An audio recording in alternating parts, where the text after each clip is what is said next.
আসসালামু আলাইকুম রহমতুল্লাহ। নতুন একটি ভিডিওতে আপনাদের স্বাগতম।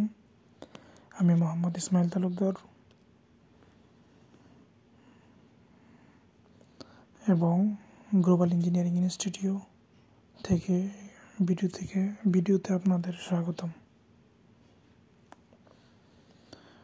যে প্যানেল ইলেকট্রিক্যাল কন্ট্রোল প্যানেলটা দেখছেন, এটা হচ্ছে আপনার air cooling chiller control panel. এটা মূলত আপনার 5 টন কুলিং ক্যাপাসিটি। এটা হচ্ছে আপনার মেন সার্কিট ব্রেকার 380 ভোল্ট। এটার সাথে পাশে যেটা দেখছেন এটা হচ্ছে আপনার নিউট্রাল। এটা মূলত আপনার কন্ট্রোলের ক্ষেত্রে এবং কি আপনার ব্যবহার করা হয়েছে ফ্যানের জন্য এবং কি মোটরের জন্য।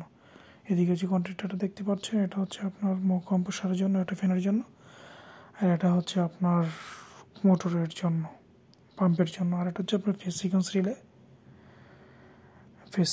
রিলে। এটার কাজ হচ্ছে আপনার কোনো যদি ফল করে তাহলে আপনার কম্প্রেসার চলবে না। আর এটা হচ্ছে আপনার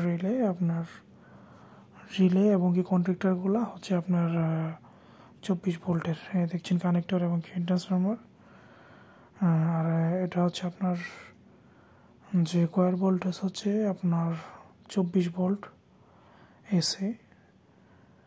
আর হচ্ছে আপনার ট্রান্সফরমার যেটা ওটার আপনার হয়েছে আপনার ইনপুট 220 ভোল্ট। আর এটা আপনারা দেখতে পাচ্ছেন ফ্যানের জন্য, কন্ডেন্সার ফ্যানের জন্য আপনার একটা ক্যাপাসিটি ব্যবহার করা হয়েছে। এটা হচ্ছে